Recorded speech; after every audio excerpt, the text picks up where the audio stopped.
तो पूरे मुल्क में जेएनयू में हुए हमले के खिलाफ तशद्दुद के खिलाफ अगर बात की जाए तो एहतजाज किया जा रहा है, इजहार यकजहती की जा रही है। अगर बात हैदराबाद की कर लें तो जेएनयू में नकाबपोशियों के तशद्दुद के खिलाफ हैदराबाद में भी मुख्तलिफ तलबा तंजीमों ने एहतजाज किया। देर रात गए हैदराबाद सेंट्रल यूनिवर्सिटी यानी HCU, लिबर्टी और टैंक बंद में तलबा तंजीमों ने एहतजाज किया, नारेबाजी भी की। इन्होंने जेएनयू तशद्दुद की मजम्मत की और कसूरवारों के खिलाफ सख्त कार्रवाई का मुतालबा किया। तो पूरे मुल्क भर में दिल्ली की ये आग पहुंचती हुई जा रही है। तलबा जेएनयू तलबा पर हुए हमले को इजहार यकजहती के तौर पर अपने अपने मकाम पर आवाज़ बुलंद कर रहे हैं। ये तस्वीरें जो दो देख रहे हैं, एक टैंक बंद की अम्बेडकर मुजस्समे टैंक बंद में जो कायम है वहां पर तलबा पहुंचे और एहतजाज दर्ज कराया। तो वहीं हैदराबाद सेंट्रल यूनिवर्सिटी में तलबा ने कैंपस में ही रैली निकाली।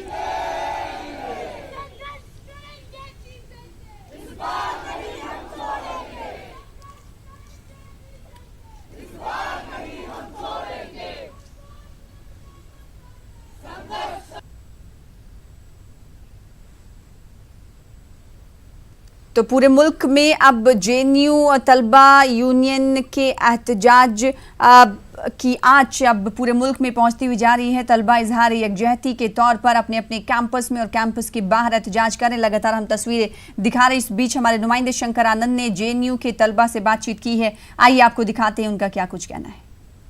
इस वक्त में मैं जेएनयू में हूं और जेएनयू में कल जिस तरह से कल रविवार में हंगामा बरपा है उसको समझते हैं जेएनयू के छात्रों के से ही। हमारे साथ में प्रियंका है। प्रियंका, किस तरह से कल हंगामा बरपा है, किस तरह से उसको आप बताइए। हाँ, ये जो भी हुआ सामने ही हुआ। उससे पहले भी शाम को बहुत ज़्यादा बढ़ गया था, उससे पहले भी हो गया था काफ़ी। फिर शाम को जेएनयू टीए का प्रोटेस्ट था साबरमती टी पॉइंट पे, तो हम लोग इसी के लिए इकट्ठा हो रहे थे। फिर उसी टाइम पे आपका हम लोग गोदावरी आए क्योंकि लोग इकट्ठा नहीं हो पाए काफ़ी। तो फिर देखा गोदावरी बस स्टैंड से कि वहाँ पे लोग मारना शुरू किए हैं पेरियार के सामने, और वो लोग आ रहे थे साबरमती साइड जा रही थी। तो हमने साबरमती में जो लोग थे उन लोगों को बोलने की कोशिश की कि आप लोग हॉस्टल्स में चले जाओ या थोड़ा शेल्टर ले लो कहीं भी। बट हम लोग नहीं कर पाए क्योंकि उन लोगों का फ़ोन नहीं उठा पा रहे थे। तब तक शायद से वो भीड़ वहाँ पहुँच गई थी और वहाँ पे मारना। कौन थे वो नकाबपोश, कौन थे जो मारपीट पूरा कर रहे थे? लोहे का रॉड है अभी तक नहीं पता है। अभी तक वही कंफ्यूजन है कि जब यूनिवर्सिटी गेट एंटर करने के लिए बहुत टाइम से हमको ऐसा आई कार्ड दिखाना होना ये पड़ता है, तब वो गाड़ियों में इतनी बड़ी संख्या में कैसे अंदर घुस पाए। तो अभी भी वही क्वेश्चन है, क्या सिक्योरिटी क्या कर रही थी वहाँ पे। तो ये आइडेंटिफाई अभी तक नहीं हुआ है शायद से, लेकिन बाहर के लोग थे जो भी थे। किस मसले को लड़ाई किस मसले को लेकर हुआ था जब छात्र वहाँ इकट्ठा हुए थे साबरमती के पास में? तो किस बात को लेकर वहाँ पे शुरुआती जो लड़ाई हुई है कल शाम में 5:30 बजे, वो किस बात को लेकर? साबरमती में लड़ाई नहीं हुई थी, पेरियार में लोगों को मारा गया था पहले।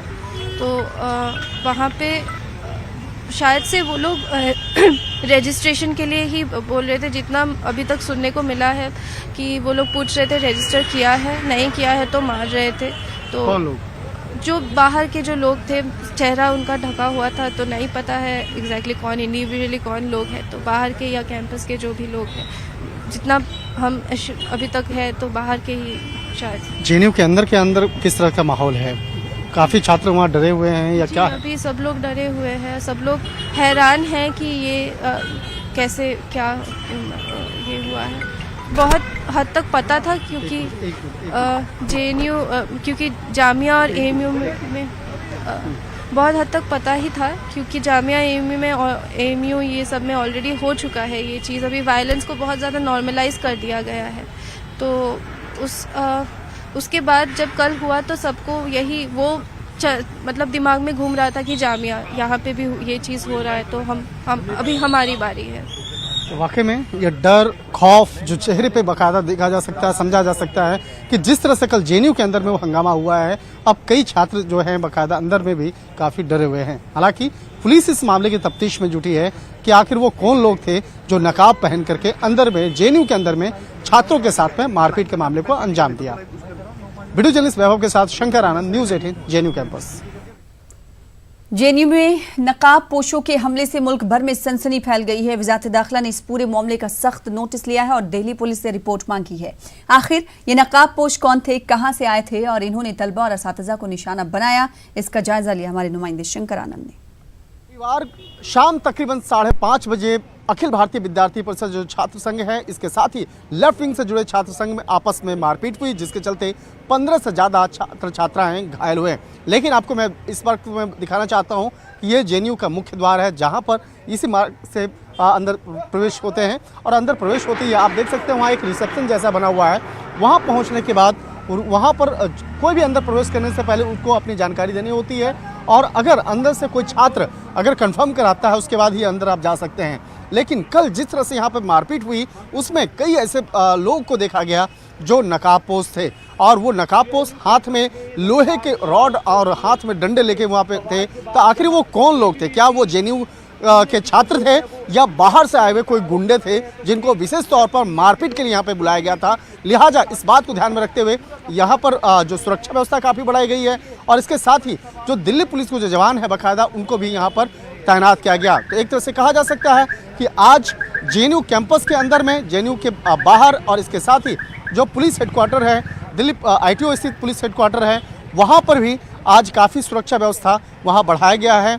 और जेएनयू की अगर बात करें तो जेएनयू के जो 4 गेट हैं उन चारों गेटों पर दिल्ली पुलिस के जो जवानों को विशेष तौर पर तैनात किया गया है, जिससे कि यहाँ पर कोई हंगामा ना हो सके। हालांकि दिल्ली पुलिस तमाम लोगों से भी अपील कर रही है, जो खासकर जितने छात्र संगठन हैं उनसे अपील कर रही है कि कोई भी हंगामा ना करें, कहीं भी तोड़फोड़ या आगजनी के जैसे मामले को अंजाम ना दे और कानून को अपने हाथ बना ले। तो एक तरह से अपील भी की जा रही है और लड़कों को समझाने का प्रयास भी किया जा रहा है। लेकिन आज मामले की गंभीरता को देखते हुए जेएनयू कैंपस, इसके साथ ही पुलिस मुख्यालय पे कि वहाँ पर अतिरिक्त पुलिस के जवानों को तैनात किया गया है। वीडियो जर्नलिस्ट वैभव के साथ शंकर आनंद, न्यूज 18 दिल्ली। फिलहाल इसी के साथ रुकेंगे।